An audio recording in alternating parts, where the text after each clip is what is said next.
in his youth, Utah Jack had explained, which he had outgrown. Recalling his own past, Smoke had said that all Jack needed was a chance to redeem himself. For some reason, that now came back to give her a cold shiver along her spine. She shook it off and turned to their adopted son. "Come on, Bobby. We might as well ride back to the house. We won't see them for 2 months," she added with a sigh.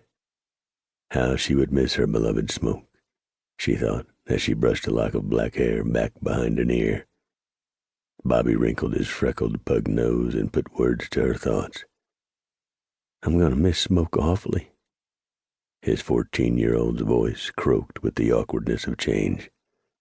"I hope nothing happens to them." With Luke and Utah Jack on swing, Pop Walker on drag, Smoke Jensen rode at the front of the trail herd with Jerry Harkness. They headed for Wyoming in a light-hearted mood. Jerry cracked a constant string of Indian and politician jokes.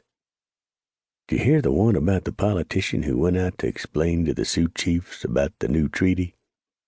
He got out here with an interpreter who translated his words.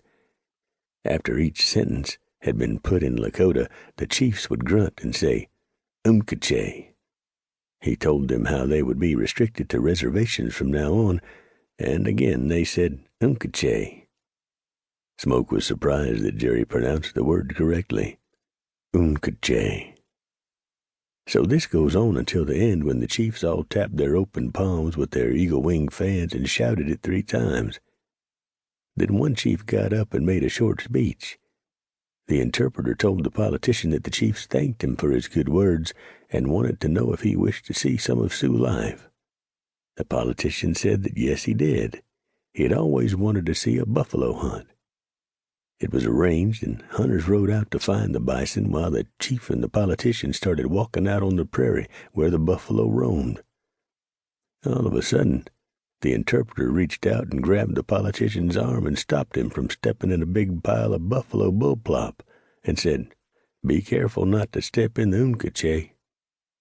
Smoke groaned and held his side. He had heard it before. "Jerry, don't you have anything better to amuse yourself?" "Oh, sure.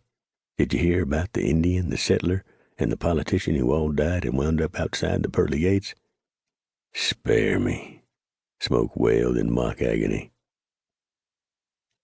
4 days later, 6 pair of eyes watched while the herd crossed the border from Colorado into the Wyoming territory. One of the men in the small party, Yancey Osborne, turned to the others. "That's them, all right. Burke, you ride north and let Hub Boker know they're on the way." Ainsley Burke nodded, then asked, "What are the rest of you going to do?" Osborne pointed to the sleek remounts. "We'll follow along, send back reports on their movement." "Good enough. I'll tell Mr. Boker that." Burke walked his horse away from his companions in order not to draw the attention of the drovers. Once out of earshot, Yancey turned to the others with a nasty grin. "Well, boys, now that we've got Mr. Rulebook out of our hair, I've got me an idea how to pass our time while those nags move north." "What's that?" 2 chorused. Yancey gave them a wide wink. "I know of a nice little stagecoach we can rob." 50 miles northwest, Owen Curtis sat in his saddle, his left leg cocked up around the pommel, eyes fixed on the brown humps of his prize Herefords. He had paid a pretty penny for the first bull and 3 cows that formed the base of his herd. Over the years, he had added new blood, and his stock increased by nature's decree. Although the bevy was still small, Owen modestly counted himself as a rich man. By the lights of many who struggled against the hostilities of Wyoming territory, the severe winter weather, summer drought, and, of course, always the Indians, Curtis was indeed a wealthy, successful man. The rumble of distant hooves drew his attention to the head of the grazing beefs. 3 of his hands kept them in a loose gather, allowing them to move slowly through the grassy meadow, eating their fill, while subtly leading them toward water. 7 riders appeared abruptly over the ridge of the basin, riding hard toward the cattle. Owen